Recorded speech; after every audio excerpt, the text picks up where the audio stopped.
உயிரினும் மேலான கருணை நாயகம் முஹம்மது முஸ்தபா ஸல்லல்லாஹு அலைஹி வஸல்லம் சத்தியம் தெரிந்த சஹாபிய பெண்களின் மீது அல்லாஹ்வுடைய மார்க்கத்தின் அடிச்சுவடில் பின்பற்றப்படக்கூடிய அனைத்து குறிப்பாக வருகை தந்திருக்கக்கூடிய நம் அனைவரும் மீது உண்டாகும் இந்த ஜும்மாவை ஆரம்பம் செய்கிறேன். அன்பான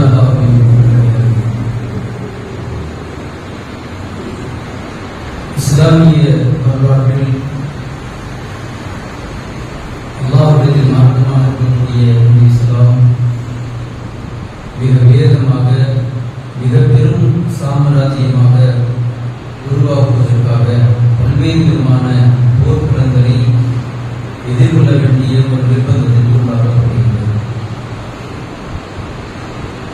பல்வேறு விதமான போர்க்களங்களுக்கு அடித்தளமாக அல்லாஹ்வுடைய தூதரோடு வாழ்ந்த சஹாபாக்களுடைய உள்ளங்கள் எல்லாம் ஈமானாலும் இறை அச்சத்தாலும் பின்னி பிணைந்தவர்களாக இந்த போர்க்களத்தை எதிர்கொள்ளக்கூடிய ஒரு மிகப்பெரிய ஒரு திறனை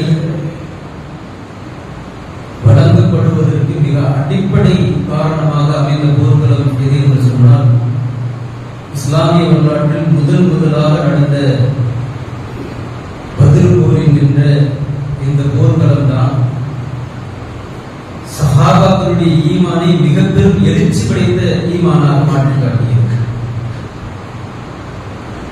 இந்த நேரத்தில் பத்ர் களத்தை பற்றி நாம் ஏன் பேசுகிறோம் என்று சொன்னால், ரமலானுடைய காலகட்டத்தில் நோன்பு 17வது நோன்பிலே இந்த போர்க்களம் எதிர்கொள்ளப்பட்டது. நோன்பு நூற்றவர்களாக ஹிஜ்ரி 2 தான் நோன்பு கடமையாகவே ஆகிறது. ஆன மாத்திரத்தில் இந்த போர்க்களம் எதிர்கொள்ள வேண்டிய நிர்பந்தத்திற்கு ஆளாகப்பட்டது.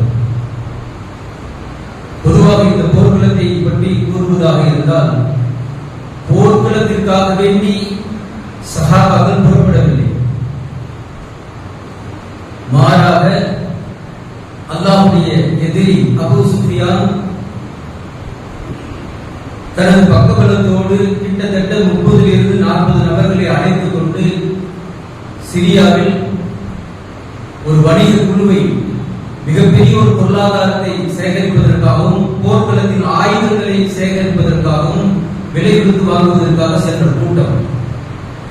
ஏனென்று சொன்னால், அல்லாஹ்வுடைய எதிரி அபூ ஜஹலை பொறுத்த வரைக்கும் நபி ஸல்லல்லாஹு அலைஹி வஸல்லம் ஹிஜ்ரத் செய்து மதீனாவுக்கு சென்ற பிறகு அலையலையாக இஸ்லாம் ஏற்றுக்கொள்ளப்படக்கூடிய சூழ்நிலைகளை எல்லாம் பார்த்து கடுமையான கோபத்தை ஏற்படுத்தியிருந்தார். எப்படியாவது பல்வேறு விதமான சூழ்ச்சிகளை செய்து பார்த்தும் கூட எதுவாலும் தடுக்கப்படவில்லை. சூழ்ச்சிகள் அனைத்தும் முறியடிக்கப்பட்டிருந்தன. எப்படியாவது பிரம்மாண்டமான ஒரு போர்க்களத்தை எதிர்கொண்டு முஹம்மது ஸல்லல்லாஹு அலைஹி வஸல்லமுடைய சஹாக்களை ஒட்டுமொத்தமாக, இந்த முஸ்லிம்களை ஒட்டுமொத்தமாக அழிக்க வேண்டும் என்ற கோணத்தோடு மிகப்பெரிய ஆலோசனைகள் செய்து மக்காவின் மிகப்பெரிய செல்வந்தர்களை எல்லாம் அழைத்து ஆலோசித்து பொருளாதாரங்களை சேகரித்து அபூ சுஃபியானுடைய தலைமையில் அனுப்பி வைக்கிறார்கள். இந்த செய்தி அல்லாஹ்வுடைய தூதருக்கு கிட்டுகிறது. இப்ப சிரியாவில் எல்லாமே பொருளாதாரத்தை சேகரித்தாச்சு, திரும்ப மக்காவை நோக்கி செல்லக்கூடிய ஒரு நிலை. இப்படி வரக்கூடிய நேரத்தில் இவர்களை எப்படியாவது தடுத்து போர் கொண்டால் இந்த நேரத்தில் இஸ்லாமிய சமூக மக்களுக்காக மிகப்பெரிய ஒரு ஆயுத பலம், பொருளாதார பலம் சேர்ந்து விடும் என்கின்ற அக்கறையோடு அல்லாஹ்வுடைய ரசூல் ஸல்லல்லாஹு அலைஹி வஸல்லம் முஹாஜிர்களிடத்திலும் அன்சாரிகளிடத்திலும் மிகப்பெரிய ஒரு ஆலோசனை செய்து அவர்களை எப்படியாவது தடுக்க வேண்டும் என்கின்ற கோணத்தில் புறப்படுகிறார்கள். கிட்டத்தட்ட 313 அல்லது 317, 319 3 ரிவாயத்துகள் வருகிறது. 60 நபர்களுக்கு மேலாக முஹாஜிர்கள், 240 நபர்களுக்கு மேலாக அன்சாரி தோழர்கள் இப்படி கலந்து புறப்படுகிறார்கள். மொத்தம் 70 ஒட்டகங்கள் தான். ஒரு ஒட்டகத்தில் கிட்டத்தட்ட 3 to 4 நபர்கள் பயணம் செய்கிறார்கள். மிகப்பெரிய ஒரு ஆயுத களம் இல்லை. என்ன காரணம் என்று சொன்னால், சுஃபியானோடு வருகை தரக்கூடிய நபர்கள் அற்பமான நபர்கள். ஒரு 30 இருந்து ஒரு 40 நபர்கள் தான் இருக்கும். இப்ப சஹாபாக்களை பொறுத்த வரைக்கும் கிட்டத்தட்ட 300 நபர்களுக்கு மேலாக இருக்கிறார்கள் என்று சொல்வது மிக மிக இலகுவான ஒரு விஷயம். பெரிய ஒரு ஆயுதங்களை தாங்கியெல்லாம் போகல, 2 குதிரை தான், அற்பமான போர் கவசங்கள். இதை தவிர மிகப்பெரிய ஆயுதங்களும் எதுவுமே சகாபாக்களுக்கு மத்தியில இல்லை. இப்படி புறப்பட்டு செல்லுகிறார்கள்.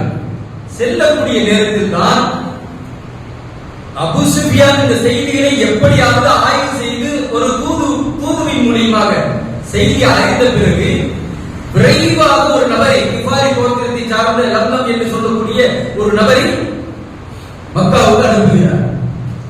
இந்த மாதிரி முகமதுடைய படை எங்களை தாக்குவதற்காக வராங்க, வந்தா நம்மளுடைய சேர்ந்த அத்தனை ஆயுதம் பொருளாதாரம் எல்லாமே களவு கொண்டாடப்படும், நாங்களும் உயிரோடு இருக்க மாட்டோம். அதனால விரைவாக நீங்க புறப்பட்டு பெருங்கூட்ட படையோடு நீங்க வாருங்கள், இந்த முஸ்லிம் சமூகத்தை அழித்தே தீர வேண்டும் என்று தகவல் கொடுக்கப்படுகிறது. இது போய் சேர்ந்து அபூ ஜஹல் இடத்தில் போய் சேர்ந்து அபூ ஜஹல் கடுமையாக கோபம் கொள்கிறார். எல்லா ஒட்டுமொத்த குறைஷிகள் அத்தனை கோத்திரத்தாரையும் சார்ந்தவர்களை எல்லாம் அழைத்து ஆலோசனை செய்யப்படுகிறது. ஒரு வழியாக 1000 நபர்களுக்கு மேலாக, கிட்டத்தட்ட 1000 நபர்களுக்கு மேலாக குதிரைகள் மட்டும் 200 குதிரைகள், ஏராளமான ஒட்டகங்கள், ஏராளமான யானைகள், 600 போர் கவசங்கள். சாதாரண இல்லை, இங்க 2-3 கவசம் கூட இல்லை. அல்லாஹ்வுடைய தூதருடைய படைகளில் 2-3 கவசங்கள் கூட கிடையாது. 600 போர் கவசங்கள், ஆயுதங்களோடு மிக பிரம்மாண்டமான ஒரு படை புறப்பட்டு மதீனாவை நோக்கி வருகை தருகிறது. இதற்கு மத்தியில் அபூ சுஃபியான் எப்படியானா மதிநுட்பவாதி. அபூ சுஃபியானை பொறுத்தவரைக்கும் அறிவால் மிகச்சிறந்த உலகத்தளம் போர் கொள்வதற்கு மிக அடிப்படை. அபூ சுஃபியானுடைய சூழ்ச்சியும் ஹாலித் பின் வலீதுடைய ரலியல்லாஹு அன்ஹு அவர்களுடைய வெற்றியும் அவருடைய சூழ்ச்சியும் தான். அந்த மதிநுட்பவாதி கடற்கரையோரமாக பயணித்து மக்காவை அடைத்து விடலாம் என்று திட்டமிட்டு அவர் செல்கிறார்கள். பாதுகாப்பாக போகக்கூடிய நேரத்தில் மீண்டும் செய்தி போகப்படுகிறது அபூ ஜஹல், வேண்டாம், நீ யார் புறப்பட்டுலாம் வர வேண்டாம், நாங்க பாதுகாப்பா வந்துட்டோம். வந்ததுக்கு பின்னாடி நாம் சேகரித்து வைத்த ஆயுத கலங்களோடு ஒரு திட்டமிட்டு நாம் போர்க்களத்தை எதிர்கொள்வோம், இப்ப வேணாம்னு சொல்லி செய்தி போகுது அபூ ஜஹல். புறப்பட்டு வந்து கொண்டிருக்கக்கூடிய அபூ ஜஹலை பொறுத்த வரைக்கும் ஆணவத்தோடு சொல்லுகிறார், இந்த செய்தி வந்தாலும் பரவாயில்ல, அபூ சுஃபியான் பாதுகாப்பா மக்கா போனாலும் பரவாயில்ல, நாங்க புறப்பட்டு வந்தாச்சு, முஹம்மதுவை அழித்தே தீர வேண்டும். முஹம்மதுவை எதிர்கொள்ளவில்லை என்று சொன்னாலும் ஒரு இடத்தில் நாங்கள் போய் தங்குவோம். கிட்டத்தட்ட 3 நாட்கள் அவர்கள் வருகை தருகிறார்களா என்பதை நாங்கள் எதிர்பார்த்து காத்திருப்போம். அந்த இடத்துல ஆட்டம் பாட்டம் கொண்டாட்டம் கேலி கூத்து அத்துணையும் நாங்கள் நடத்தி காட்டுவோம். ஆடுபவர்கள் ஆடுவார்கள், பாடுபவர்கள் பாடுவார்கள். கண்டு ரசித்த பிறகுதான் இந்த இடத்தில் இருந்து புறப்பட்டு வரும். ஏன் தெரியுமா? இப்படி எல்லாம் செஞ்சால்தான் எதிரிகள் பயந்து நடுங்குவார்கள் என்பதற்காக புறப்பட்டு போகலான்னு போறார். இப்போ அல்லாஹ்வுடைய ரசூல் ஸல்லல்லாஹு அலைஹி வஸல்லம் கிட்டத்தட்ட பத்ரை நோக்கி பயணித்துக் கொண்டிருக்கிற நேரத்தில் அல்லாஹ்வுடைய தூதருக்கு வஹீயுடைய சட்டம் வரும், செய்திகளும் வந்தாச்சு. அபூ சுஃபியான் பாதுகாப்பாக கடற்கரையின் வழியாக போகுது. ஆனால் உங்களை எதிர்ப்பதற்காக மதீனாவை நோக்கி அபூ ஜஹலுடைய தலைமையில் மிக பிரம்மாண்டமான ஒரு படை வந்து கொண்டிருக்கிறது, என்ன பண்ண போறீங்க? இந்த மாதிரி ஒரு செய்தி வருதா, பயங்கரமான ஒரு குழப்பம். அல்லாஹ் சும்மா சொல்லல, ஒருவேளை நீங்கள் அபூ சுஃபியானை அடைந்து தாக்கினால் உங்களுக்கு அதில் நான் வெற்றியை கொடுப்பேன். அதே சமயத்தில் அபூ ஜஹலுடைய தலைமையில் வரக்கூடிய அந்த படையை நீங்கள் எதிர்கொள்ள விரும்பினால் அதில் உங்களுக்கு வெற்றி வரும். 2 ஏதாவது ஒரு வெற்றியை நான் உங்களுக்கு வழங்குவேன். அல்லாஹ் வஹீயுடைய சட்டத்தை கொடுக்கிறான். ரசூலுல்லாஹ்வுக்கு புரியுது, அல்லாஹ்வை எதிர்க்கக்கூடிய காஃபிர்களை வேறறுப்பதுதான் அல்லாஹ்வுடைய திட்டம். அல்லாஹ் அதைத்தான் விரும்பக்கூடியவனாக இருக்கின்றான், அதுவே என்னுடைய விருப்பம் என்று முடிவு செய்தார்கள். இது அப்படியே முஹாஜிர்களிடத்துல இந்த செய்தி அல்லாஹ்வுடைய ரசூல் ஸல்லல்லாஹு அலைஹி வஸல்லம் சொல்றாங்க, அப்படியே கொஞ்சம் குழப்பி போறாங்க. என்ன காரணம் சொன்னா, கிட்டத்தட்ட 1000 நபர்களுக்கு மேல வரக்கூடிய அந்த கூட்டத்தை யுத்தத்தை அற்பமான நபர்கள் நாம் எப்படி எதிர்கொள்வது? போருடைய ஆயுதங்கள் எதுவுமே இல்லையே, முறையான அடிப்படையில் அதிகமான வில்களும் இல்லை, அம்புகளும் இல்லை, எந்த கவசங்களும் இல்லையே, என்ன பண்ண முடியும்? குழப்பி போடாங்க. முஹாஜிர்களையும் அன்சாரிகளையும் ஒன்று திரும்புகிறார்கள். ஒரு இடத்துல முகாமிட்டு ஆலோசனை செய்யப்படுகிறது. ரசூலை இந்த விஷயத்தை சொல்றாங்க. அன்சாரிகள் அதிகமான நபர்களுடைய உள்ளங்கள் இந்த நேரத்தில் நாம அபூ சுஃபியானை எதிர்கொண்டோம் என்று சொன்னால் மிகப்பெரிய ஒரு பொருளாதார பலம் நமக்கு கிட்டவே. இதை கொண்டு ஆயுதம் நமக்கு சேரும் என்று சொன்னால் இஸ்லாமுடைய படைகளுக்கு மிகச்சிறந்த ஒரு போர்க்களத்தின் உத்தியோடு இந்த ஆயுதங்கள் கிடைத்தால் மிகப்பெரிய வெற்றி கிடைக்கும் என்பதைத்தான் அவருடைய உள்ளத்தில் அதிகமாக விரும்பியது. அபூஜஹலுடைய படை என்று சொன்ன மாத்திரத்தில் கொஞ்சம் நடுக்கம் ஏற்படுது உள்ளத்துல. எப்படி நாம முடியும்? அவ்வளவு பெரிய படை வந்து நாம் எப்படி தாக்க முடியும்? சொன்னோன்னு அல்லாஹ்வுடைய தூதர் ஸல்லல்லாஹு அலைஹி சொல்றாங்க, அப்படி நீங்க யோசனை பண்ணாதீங்க. ஒருவேளை நாம் இப்படி செல்லக்கூடிய நேரத்தில் அவர்கள் திரும்ப இப்படி மதீனா சென்று விட்டால், மதீனாவில் பயிற்சி செய்த அத்தனை நபர்களும் நாம் இங்கதான் இருக்கிறோம். 300க்கும் மேற்பட்டவர்கள் நாம் பயிற்சிகளுக்கு ஈடுபட்டவர்கள். ஆனால் மதீனாவில் இருக்கக்கூடிய நம் குடும்பத்தார்கள் பயிற்சி பெறாத ஒரு நபர்களாக இருக்கிறார்கள். அநியாயமாக ஆண்களும் பெண்களும் குழந்தைகளும் கொல்லப்படுவார்களே, நமது குடும்பத்தார்கள் அழிந்து போய்விடுவார்களே, இதை நீங்கள் விரும்ப போகிறீர்களா? மிக உருக்கமாக பேசி காமித்தார்கள். நிசப்தம் அங்கு நிலவுகிறது. அபூபக்கர் சித்திக் ரலியல்லாஹு அன்ஹு அவர்கள் அல்லாஹ்வுடைய தூதருக்கு ஆதரவாக பேசுகிறார்கள். ரசூலுடைய முகம் ஒருவரும் பிரகாசமடைந்தது. உமர் ரலியல்லாஹு அன்ஹு அவர்கள் ஆவேசமாக பேசி காட்டினார்கள். அபூ ஜஹலுக்கு எதிராக போர் புரிய வேண்டும் என்பது அதனை விளக்கத்தை உணர்ந்து பேசினார்கள். ஆனாலும் அல்லாஹ்வுடைய தூதர் ஸல்லல்லாஹு அலைஹி வஸல்லம் முகம் பிரகாசிக்கவில்லை. ரொம்ப ரொம்ப வருத்தமான அடிப்படையில் அன்சாரி தோழர் 240 நபர்களுக்கு மேலான தோழர்கள் அவர்களை பார்த்து அல்லாஹ்வுடைய ரசூல் ஸல்லல்லாஹு அலைஹி வஸல்லம் மிக ஏக்கமாக பார்த்தார்கள். உடனே அந்த இடத்துல கஸரஜ் கோத்திரத்துடைய தலைவர் ஷஹாதி இப்னு உபாதா ரலியல்லாஹு அன்ஹு அவர்கள் எழுந்தார்கள். அல்லாஹ்வுடைய தூதரிடத்தில் அருகாமையில் வந்தார்கள். யா ரசூலுல்லாஹ், நீங்கள் என்ன நினைக்கிறீர்கள்? வருத்தமாக எங்களுடைய அன்சாரி தோழர்களை நீங்கள் பார்க்கக்கூடிய நேரத்தில் நாங்கள் இந்த போர்க்களத்தில் கலந்து கொள்ளாமல் திரும்ப மதீனா சென்று விடுவோம் என்று நீங்கள் நினைக்கிறீர்களா? ஒரு காலம் கிடையாது. யா ரசூலுல்லாஹ், நீங்கள் கடலில் மூழ்குங்கள் என்று சொன்னால் நாங்கள் கடலில் மூழ்கக்கூடியவர்களாக இருப்போம். யமன் நாட்டு கடைசி பகுதியில் இருக்கக்கூடிய பரமகுமார் இருக்கின்ற கடுமையான ஒரு இடத்தில் நீங்கள் குதிரையை செலுத்துங்கள் என்று சொன்னால் நாங்கள் அந்த இடத்தில் குதிரையை ஓட்டக்கூடியவர்களாக இருப்போம். என்ன நினைக்கிறீர்கள் எங்களை பற்றி? சொன்ன உடனே ரசூலுல்லாஹ் கொஞ்சம் அப்படியே முகம் மலர்கிறது. மிக்தாம் ரலியல்லாஹு அன்ஹு அவர்கள் எழுந்தார்கள். யா ரசூலுல்லாஹ், என்ன நினைத்தீர்கள்? சஃப்ரி அத்தியாயத்தில் பேசுது. மூசா அலைஹிஸ்ஸலாத்துடைய உம்மத்துகள் பேசினார்களே, மூசா அலைஹிஸ்ஸலாம் அவர்களுடைய வசம் போர் என்று நிர்பந்தமாக வந்த மாத்திரத்தில் நீங்களும் உங்களுடைய இறைவனும் சேர்ந்து போர் புரியுங்கள் என்று சொன்னார்களே, அவருக்கு எப்படிப்பட்ட ஒரு துன்பத்தை கொடுத்தார்களே, அதை போன்று இந்த அன்சாரி தோழர்கள் உங்களுக்கு துன்பம் கொடுக்கக்கூடியவர்களாக இருப்பார்கள் என்று எதிர்பார்த்தீர்களா? அப்படி இல்லை யா ரசூலுல்லாஹ், உங்களுடைய முன்பக்கம் பின்பக்கம் இடப்பக்கம் வலப்பக்கம் 4 பக்கம் சூழ்ந்து அல்லாஹ்வுடைய எதிரிகளை நாங்கள் வீழ்த்த தயாராக இருக்கிறோம் யா ரசூலுல்லாஹ். வார்த்தை வந்த மாத்திரத்தில் அல்லாஹ்வுடைய ரசூலுடைய முகம் அப்படியே பிரகாசமான முகமாக மாறியது. ஒரு வழியாக யோசனை முடிவு ஆலோசனை செய்யப்பட்ட நிலையில் பிறகு அந்த இடத்தில் இருந்து புறப்பட்டு செல்கிறார்கள் பத்ர் களத்தை நோக்கி. ஏன்னா பத்ர் களம் என்பது அதுதான் சென்ட்ரல் பாயிண்ட். மக்காவில் இருந்து சிரியாவுக்கு போறதுக்கும் மதீனாவில் இருந்து சிரியாவுக்கு போறதுக்கும் பத்ருவை அடைந்துதான் செல்ல வேண்டும். அதனால அந்த இடத்தை தேர்வு செய்து அல்லாஹ்வுடைய தூதர் ஸல்லல்லாஹு அலைஹி வஸல்லம் புறப்பட்டு செல்கிறார்கள். இப்படி புறப்பட்டு போகக்கூடிய நேரத்தில் அல்லாஹ்வுடைய ரசூல் ஸல்லல்லாஹு அலைஹி வஸல்லம் சஹாபாக்களை பார்த்து போர்களுடைய புத்திகள் கிட்டத்தட்ட பத்ருக்கு அருகாமையில் ஒரு இடத்தில் முகாமிடுகிறார்கள்.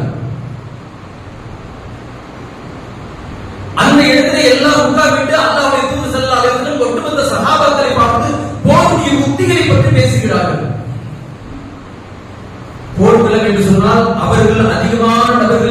இருக்கக்கூடிய நேரத்தில் நீங்கள் ஒருபோதும் பயந்து விடாதீர்கள், அல்லாஹ் நம்மோடு இருக்கின்றான். அல்லாஹ்வுடைய உதவி உங்களுக்கு நிச்சயமாக கிடைக்கும். நான் கட்டளையிடக்கூடிய நேரம் வரையிலும் நீங்கள் போர்க்களத்தில் ஈடுபட வேண்டாம். எதிரிகளுடைய படைகள் நம்மிடத்தில் தாக்குதல் ஏற்படக்கூடிய நேரத்தில் நான் கட்டளையிட்ட பிறகே நீங்கள் தாக்குதல் நடத்த வேண்டும் என்று அங்கு உறுதி செய்யப்படுகிறது. இப்போ அபூஜஹலுடைய தலைமையிலிருந்து ஒரு தூதுவர் அனுப்பிச்சு வைக்கிறாங்க. அவர் குதிரையில் வர்றார் வேகமா, அந்த இடத்தை ஃபுல்லா ஆய்வு பண்றார்.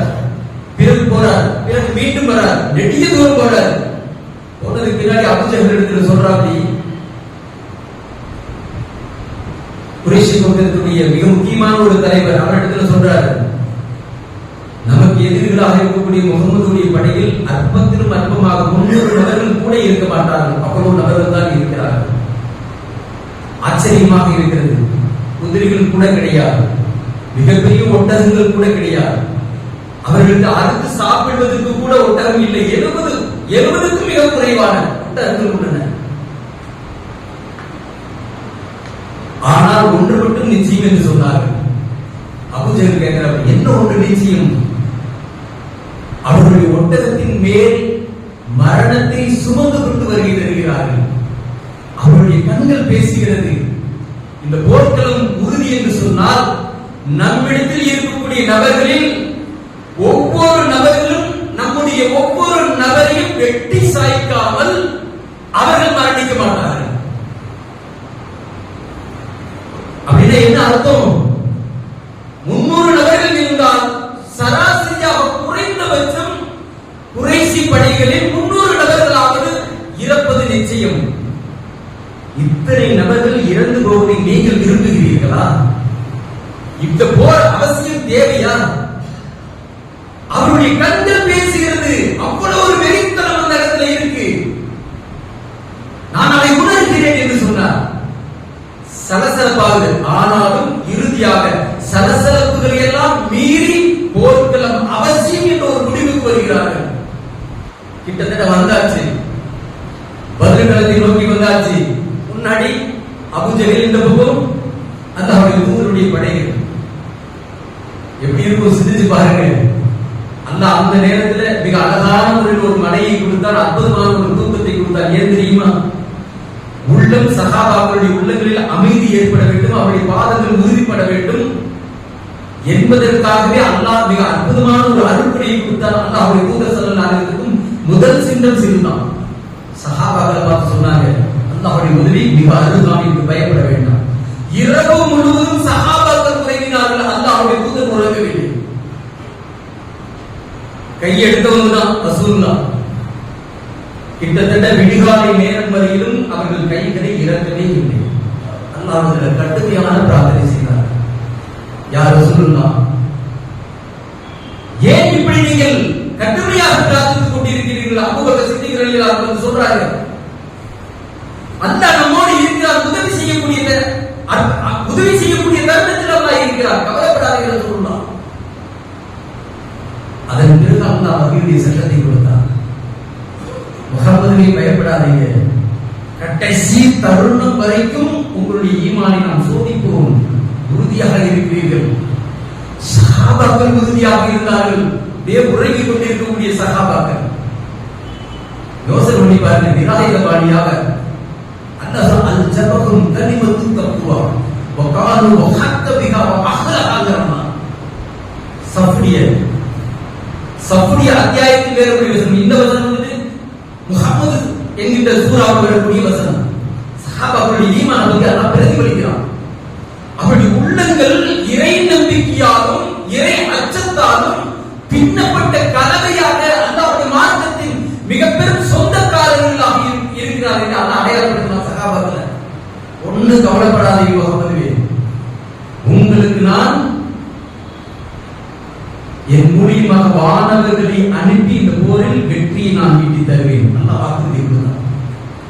கிட்டத்தட்ட 1000 மாணவர்கள் அல்லாஹ்வுடைய தூதர் ஸல்லல்லாஹு அலைஹி வஸல்லம் முகம் அப்படியே சந்தோஷத்துல விழுது. எழுதுறாங்க சஹாபாக்கள், படை வீரர்களை அஞ்சி விடாதீர்கள், அல்லாஹ் நம்ம நம்மோடு இருக்கிறான். அல்லாஹ் நமக்கு பேருதவி செய்யக்கூடியவன். நேரா வந்துலாம் முன்னாடி நிக்கவே இல்லை. ஒரே ஒரு ஜிப்ரீல் அலைஹிஸ்ஸலாம் இறங்கி ஒரு ரக்கையை விரிச்சா எல்லாம் டோட்டலாவே க்ளோஸ் ஆயிரும். ஆனாலும் அப்படி எல்லாம் அல்லாஹ் நடத்தி கொடுக்கல. ஏன் என்ன காரணம்? மக்களுடைய ஈமான், சஹாபாக்களுடைய ஈமான் எழுச்சி மிகுந்த ஈமானாக மாற வேண்டும். அவர்கள் அறியாத ரூபத்தில் மனிதர்களாகவே வருகிறார்கள். போர் ஆயுதங்களோடு வானவர்கள் யதார்த்தம் யாருக்கு அது தெரியல. அப்போ இவருடைய உள்ளத்தில் எழுச்சியை ஏற்படுத்தி கொடுத்தாங்க ரசூலுல்லாஹ். அணிகளை திரட்டுகிறார்கள். அது விடிகாலை நேரத்தில் வரிசைக்கிரமமாக நிறுத்தப்படுகிறார்கள். சஹாபாக்கள், முஹாஜிர்கள், அன்சாரிகள். அல்லாஹ்வுடைய ரசூல் ஸல்லல்லாஹு அலைஹி வஸல்லம் ஜன்னத்தை பத்தி பேசுறாங்க. சஃபியக்க வரிசைக்கிரமமாக இருக்கக்கூடிய அணி வரிசை என்று சொல்லக்கூடிய அத்தியாயத்தில் அல்லாஹ் பேசுறான். அல்லதுலுக்கு மனா திஜாரத்தின் துன்ஜிகு மின் அதானிகளி துக்மினுன பில்லாஹி வ ரசூலிஹி வ துஜாஹிதுன ஃபீ சபீலில்லாஹி அம்வாலிக்கும் வ அன்ஃபுசிக்கும் தாலிக்கும் கைருல் லக்கும் இன் தஅலமூன். அல்லாஹ் சொல்றான், நீங்கள் அல்லாஹ்வோடு நீங்கள் வியாபாரத்தின் ஒப்பந்தத்தின் பக்கம் நீங்கள் வருகிறார்கள். என்ன வியாபாரம்? உங்கள் உயிராலும் உடமைகளாலும் உங்களுடைய பொருளாதாரங்களாலும் அல்லாஹ்விடத்தில் நீங்கள் வியாபார களத்தில் ஈடுபட்டு விடுங்கள். அல்லாஹ் உங்களுக்கு யஹ்பிருலக்கும் துனூபக்கும் வ யுத்கிலுக்கும் ஜன்னாத்தின் தஜ்ரி மின் தஹ்திஹா அல்-அன்ஹார். தெரிந்தோ தெரியாதோ உங்கள் அனைத்து பாவங்களை மன்னிப்பதற்கு அல்லாஹ் தயாராக இருக்கிறார். இந்த இடத்துல ஜன்னத் எப்படிப்பட்டது தெரியுமா? அதனுடைய நுழைவாயிலின் அகலம் எப்படிப்பட்டது தெரியுமா? வானத்திற்கும் பூமிக்கும் இடைப்பட்ட தூரம் ஜன்னத்துடைய அகலம் என்று சொன்னார்கள். நுழைவாயிலின் அகலம் மாரா ஐனுன் ரா வலா உதுனுன் கத்ரத் வலா உதுனுன் சமியத் வலா கத்ரி அலா கல்பிஹி பஸர் என்று சொன்னார்கள் ரசூலுல்லாஹ். எந்த கண்கள் அதை பார்த்திருக்காது, எந்த காதுகள் அதை கேட்டிருக்காது, எந்த நபராலும் உள்ளத்தால் கற்பனை செய்து பார்க்க முடியாத அந்த சுவனத்தின் பக்கம் அல்லாஹ் உங்களை அழைக்கின்றான். வார்த்தையை சொல்றாங்க. உமைர் ரலியல்லாஹு அன்ஹு அந்த இடத்துல வா வாங்குறாங்க. ரசூலுல்லாஹ் உன்னை இப்படி சொல்லுவதற்கு எதை கூடியது உமைரே என்று கேட்டார்கள். அல்லாஹ்வுடைய ரசூலே, நீங்கள் சுவனத்தின் நன்மாராயத்தை பற்றி பேசினீர்கள். அந்த சுவனத்தில் நுழைவதற்கு நான் ஆசைப்படுகிறேன் என்று சொன்னார்கள். உமைர் ரலியல்லாஹு அன்ஹு அவர்களை பார்த்து அல்லாஹ்வுடைய தூதர் சொன்னார்கள், உமைரே நீ சொர்க்கத்தில் இருப்பாய் என்று சொன்னார்கள். சொர்க்கத்தில் நான் இருப்பேன் என்று சொன்னார். என் கையில் இருக்கக்கூடிய இந்த பேரிச்சம்பழம் சாப்பிடக்கூடிய நேரம் கூட எனக்கு நீண்ட நேரமாக தெரிகிறது யா ரசூலுல்லாஹ் என்று சொல்லிவிட்டு பேரிச்சம்பழத்தை தூக்கி எறிந்தார்கள்.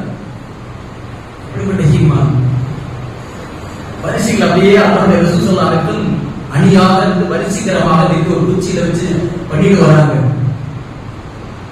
சௌதா இப்னு கஸ்ஸியா ரலியல்லாஹு அன்ஹு வரிசையில் இருந்து மாற்றமாக முன்னாடி வந்து நிற்கிறார்.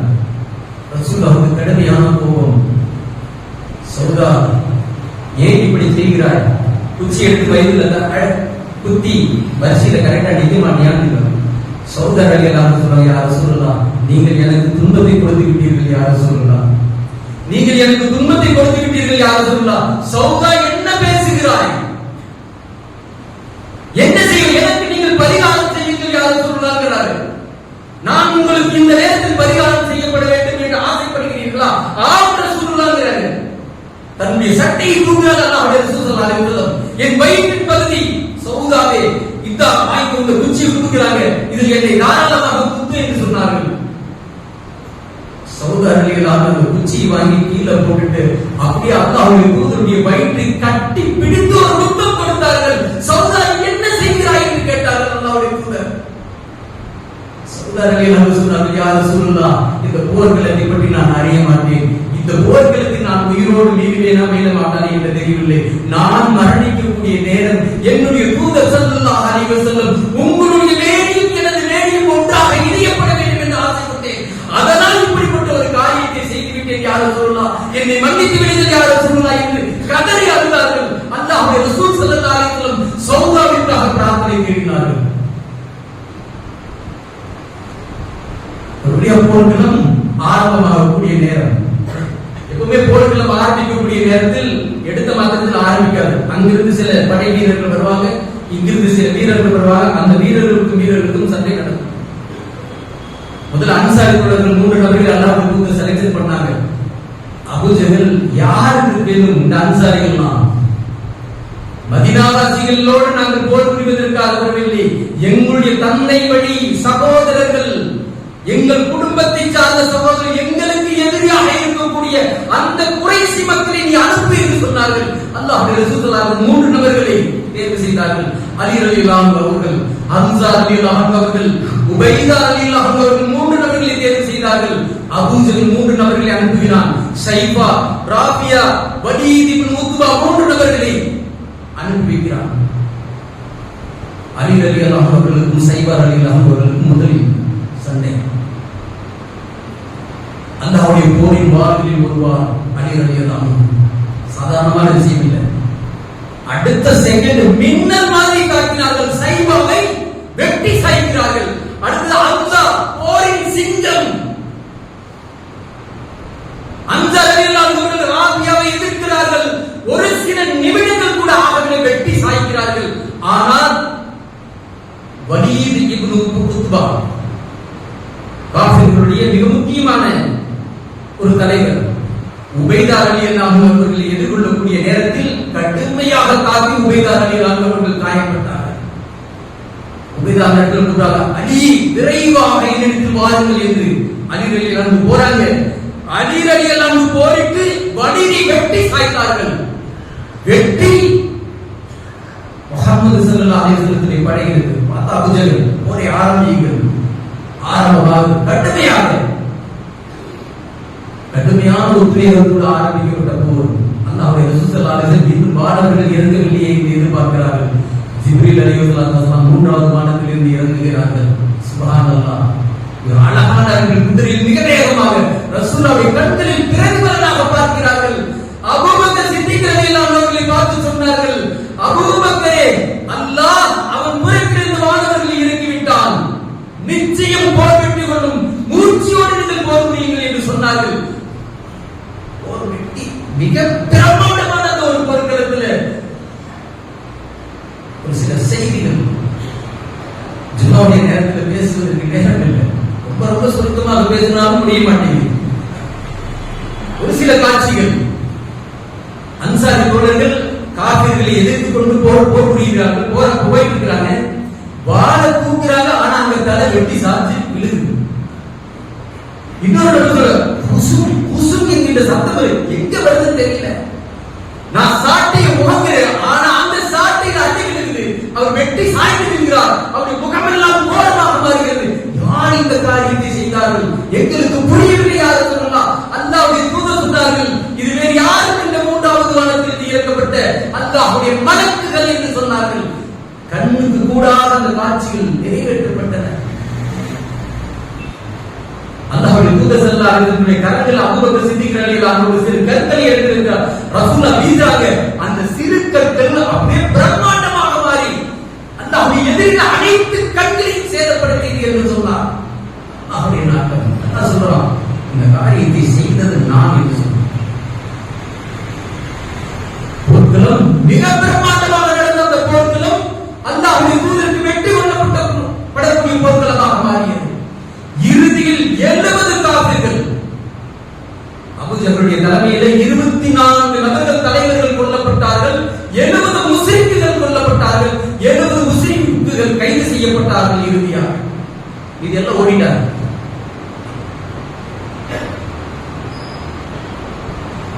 இந்த போர்க்களத்தை பொறுத்தவரையிலும் அல்லாஹ்வுடைய ரசூல் ஸல்லல்லாஹு அலைஹி வஸல்லம் சாதாரணமாக இருக்கவில்லை. நாட்டம் துர்நாற்றம் பிடித்த கிணற்றில் அந்த எதிரிகள் அனைத்து சடலங்களையும் இறக்கிய பிறகு 3 நாட்கள் தங்கினார்கள். 3வது நாள் அல்லாஹ்வுடைய ரசூல் ஸல்லல்லாஹு அலைஹி வஸல்லம் சொன்னார்கள், நீங்கள் இப்பொழுது அறிந்து கொண்டீர்களா? அல்லாஹ்வுடைய தூதரை நீங்கள் எதிர்த்தீர்களே. அல்லாஹ்வுடைய தூதரை நீங்கள் எதிர்த்தது, இஸ்லாத்தை எதிர்த்தது எவ்வளவு பெரிய மாபாதகமான தவறு என்பதை நீங்கள் இப்பொழுது உணர்ந்து கொண்டீர்களா என்று சொன்னார்கள். உமர் ரலியல்லாஹு அன்ஹு அல்லாஹ்வுடைய தூதரிடத்தில் வந்து கேட்கிறாங்க, யார் சொன்னா, செத்து போன சடலங்களிடத்தில் நீங்கள் எப்படி பேசிக் கொண்டிருக்கிறீர்கள்? ரசூலுல்லாஹ் சொன்னாங்க, அவர்கள் உயிரோடு இருந்து கேட்பதை விட இப்பொழுது மிக அழகாக கேட்கக்கூடிய திறனை அல்லாஹ் வழங்கி இருப்பார்.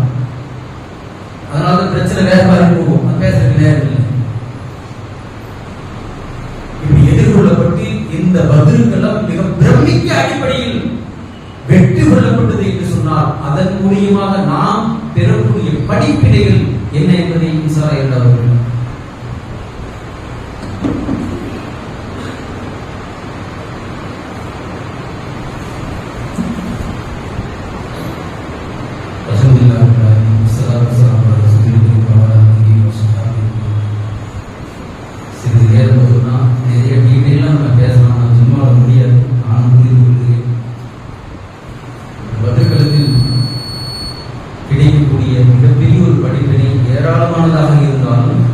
அத்தியாவசியமான ஒரு படிப்பினை என்பது உலகத்தில் மறுமை நாள் வரையிலும் முஸ்லிம்கள் உணர்ந்து கொண்டு செய்யப்படக்கூடிய காரியம் ஈமான் என்று சொல்லக்கூடிய இறை நம்பிக்கையும் தக்வா என்று சொல்லக்கூடிய இறை அச்சம்.